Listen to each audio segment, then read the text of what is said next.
Hi guys, welcome back to my channel, Laura Elaine. I thought I'd take you along and show you some of my evening routine tonight, and I hope you enjoy this. So we're going to be starting in the kitchen, and as you can see, I have some dishes to put away, and then I have a lot of dishes to clean up and load the dishwasher. I need to do my kefir. I just pulled that out of the refrigerator, and so you'll see me do that. We're going to start here in the kitchen.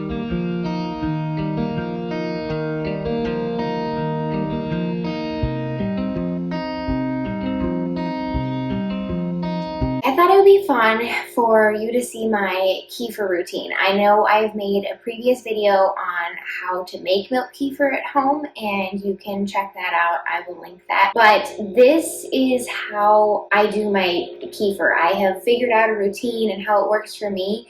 And I don't do this every single day or every single night. I make batches of kefir, and then I store it in my fridge and use it up as needed, and then I pull it out and I make some more kefir, and that's really manageable for me. I had put my kefir on a break and I put it in the fridge for a bit, and then I just pulled it out yesterday, and I just kept an eye on it, and it has been 24 hours, basically, maybe a little over 24 hours. Since I've been doing kefir for a while, I can just kind of tell by looking at it if it's ready and if it's at the stage I want, and it is. And so I'm gonna go ahead and strain it, and then this jar of kefir is what I keep in my refrigerator. So after I strain my kefir and separate the grains from it, I'll just put my kefir in this jar, and then I'll replenish my kefir grains with some more milk and pop that right back in the refrigerator and put it on another break, so to speak. And then I won't need to make another batch until I've used up this or most of this and I want some more. So I use a lot of kefir in smoothies, and then I also use kefir in baking. I use it to soak grains. Those are the main uses, I would say. So far, I've separated my kefir out and used some of the whey. I made Beet Kvass, and I made a video on that you can also check out. So anyways, this is my kefir routine and how this is realistically fitting into my life in this stage. Sorry, my head's gonna be kind of cut off, but you can see my hands down here. So I just take my strainer, stick it in my bowl. We're just gonna start with this one. My grains were multiplying rather rapidly, and so I split it into 2 jars. You can just take the kefir grains and grind them up into smoothies. I'll probably do that with this batch because I don't need all of these grains. I mix it first, get all the whey and the kefir mixed together, pour it through the strainer. I'm using organic whole milk, and that does make a thicker kefir than 2% or 1%. So I've strained this. Right now I'm just gonna plop these grains right back in here. Just like that. Okay, then this is my other jar of kefir. Just gonna stir it up, pour it in here. Oh yeah, that is nice. Really nice. I will say kefir has genuinely changed my gut health for the better. Not that I was ever diagnosed with IBS or Crohn's or anything really serious like that, but I can just tell when I even drink like 1 cup's worth, I can tell how my digestive system functions better and my children's digestive systems function better. And I do not mean to be disgusting or TMI, but literally, because I change diapers and help with bathroom habits and such, their stools are so much better when they drink kefir. And if you're like, what do you mean their stools are so much better? So there are infographics out there and charts out there that show you what healthy stools look like and what unhealthy stools look like. And I'm not gonna go into detail on that. You can just look up that picture yourself. But for real, stools are so much better looking when we're all drinking kefir. So I'm just gonna leave that there. And if you haven't already tried out kefir and you have any issues, look into it because it might just help you more than you think. So I have a nice tablespoonful of kefir grains right there. So I like to keep 1 tablespoonful. I'm gonna plop this in a clean jar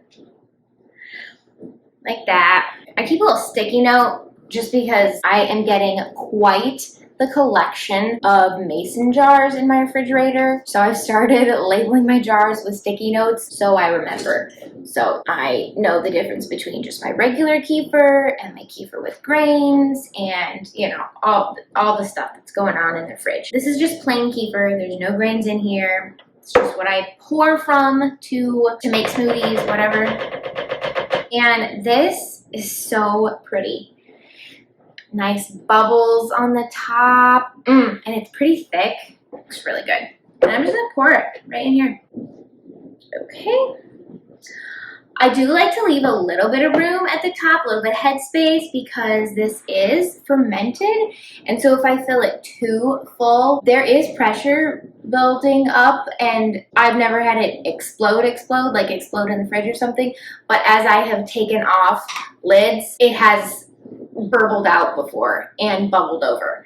And so I do like to leave some headspace. Then I'm just gonna pop this back in the refrigerator, and then I'm just gonna pour my whole milk, and I'm gonna put probably a cup and a half on my tablespoonful. That'll be a nice amount for it to feed on while it's in the refrigerator, and I'll be able to leave it for, I mean, I could leave it up to a week or two. Probably at a cup and a half there for my kefir grains. Screw this lid on. I do want to save these and blend them into a smoothie, because that's just more good probiotics. You know what? I think I'm just going to put a teensy bit of milk over this, and then when I make a smoothie like tomorrow or the next day or something, I'll just use it, probably milk and all. I'm just gonna put a little bit, cover them basically. I'm saving this just for the grains because I don't want to throw the grains away, because I want to consume the grains. Wash this, and I still had more, so I'm gonna put this in this one. Ideally, I would just put it all in a bigger jar, my kefir, but I haven't invested in any half-gallon jars yet. I'm really hoping I can find one at a thrift store, honestly, or find like a gallon jar, like one of those pickle jars. So I'm just trying to keep my eye out, because I've priced the ball canning jars that are, you know, a half-gallon, and I just don't want to pay that. I am determined to either buy some food in a jar that size and then save it, or thrift something. Till then, I just keep using my multiple jar method here. And then I'm just gonna put a regular canning lid. This is not BPA free, it's a metal, regular old canning lid. And I'm not concerned about the kefir touching the metal and reacting. It's not gonna touch, so it's okay. These are my homemade kefir ready to be used for smoothies, and these are my 2 jars of kefir grains, and I'm gonna grind these up. So this is all going into the refrigerator. I don't need to do anything with these kefir grains, like I said, for another week or two. They're on a break unless I run out of my homemade kefir before then. And then all I do, literally, this is so easy. All I do is I pull my jar out with my kefir grains, and I don't even change the milk or anything. I just set it on the counter because it's been freshly fed, and so however long, whenever the next time is I pull it out, I'll just evaluate. Has it already been cultured? Does it need to culture more? Has it not really, it doesn't look like it's done anything so far. Basically, what point is it in the fermentation process? And then I'll just finish it off, or I'll go ahead and strain it, or whatever it is. And then I save that milk. Now that they have been reactivated since I purchased them, I haven't found that I've needed to throw away like the first batch of kefir to revive them or anything. It's just fine, and I just always use that milk of that first batch, and it's fine, and I either make another batch or I just pour milk over it and pop it back in the refrigerator. Kefir fits really easily into my life now, and it's not overwhelming at all. That is my kefir routine. It's not something I do nightly. It's not something I do daily, because I just make it in a batch, shove it in the fridge till I need to make another batch. So hope that's helpful for you to see if you're thinking about going into the kefir world, or if you are doing kefir and you're like, this is too much to keep up. You don't have to do it every day. I am thirsty, and this is not a regular part of my nighttime routine or anything by any means. When I am really thirsty, I try to drink some of my Beet Kvass that I made. It is a great fermented drink filled with probiotics, and it's a good thirst quencher. So I just take a tiny bit. I don't drink a ton of this at a time. You guys will see how much of this I drink in a sitting or so. Like, not very much, but it's a really good thirst quencher and it's really good for you. So there we go. It is strong and it is an acquired taste, and I did just follow that up with some water too.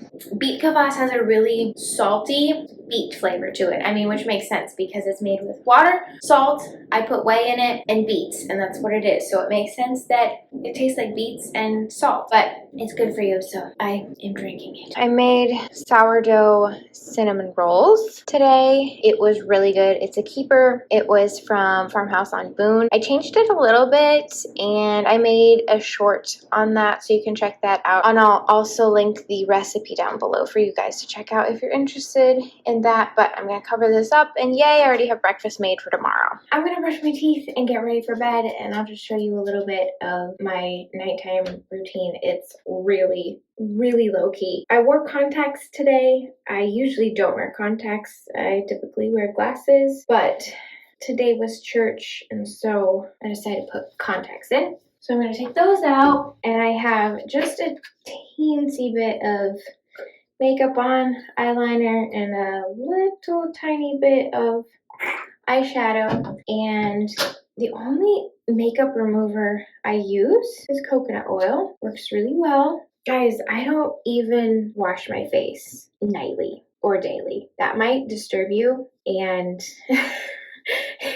give me all kinds of negative feedback, but whatever. Ever since my first full-term pregnancy, my skin has been like better than it's ever been in my whole life. And I have gone through some major dietary changes since becoming pregnant with my firstborn. And I have basically cut out most refined sugars and pretty much all processed foods, things like that. Not 100%, but significantly. I also take a shower like once a week. Literally, I wash my hair once a week. I don't know, it works. And my hair, honestly, it actually still looks pretty good for being 7-8 days without showering. Yeah, my body has just changed. And I don't know how much of that is pregnancy and postpartum and how much of that is your body just gets used to it's adaptable. And so I'm on a once a week shower schedule, and my hair is fine with that. So I like that. It's low maintenance. Like, I literally wash my hair once a week, which is great with me. And it looks fine the rest of the week. It doesn't look oily. It doesn't feel oily. Honestly, same thing with my face. Like, I do not nightly wash my face, and it's working. Like, I don't have terrible skin. I'm not really consumed with a lot of beauty stuff at this point because, again, I'm in young motherhood, and young motherhood is consuming my life. Yeah, that's where we are on this nightly routine.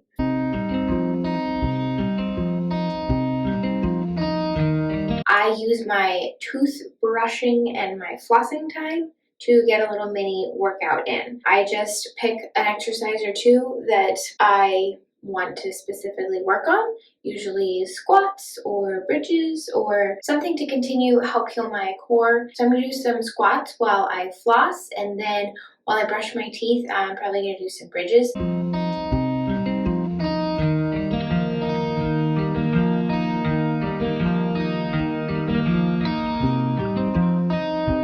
Well, that is most of my evening routine. I like to do my devotions and spend some quiet time with the Lord before I go to bed. I've been studying through 1 Peter. Some of the resources that I'm using to do that are my ESV journaling Bible. I really like having a journaling Bible. And then the study I've been going through is this 1 Peter study by Jen Wilkin. This is the first study I have done by her, but I have read her book, Women of the Word, and I highly recommend that. And then to go along with that, I have been consulting this 1 Peter commentary, which I also recommended, by Dr. Timothy Miller and Brian Morawski. I try to do my Bible study and go through the questions, answer as much as I can on my own, but then I like to read a good commentary that I trust just to get historical background information that I might not be aware of, or some of the language, some of the Greek that I might not be aware of. I just encourage you to read some commentaries. They are chock full of historical background information that you won't know because you didn't live in the first century or in the Old Testament times if you're reading an Old Testament. And there's so much that we miss just because we live in 21st century America. Hope this was fun and helpful for you guys to see. If it was, give me a like and a thumbs up down below. And if you haven't already subscribed, then go ahead and hit the subscribe button and be sure to hit the bell for notifications. Otherwise, if you subscribe and you don't hit the bell, you won't know when I put new content out. And also, if there's some specific type of content you want to see or you have a question about, let me know in the comments below. Thanks for watching, guys, and I'll see you next time on Lore Elaine.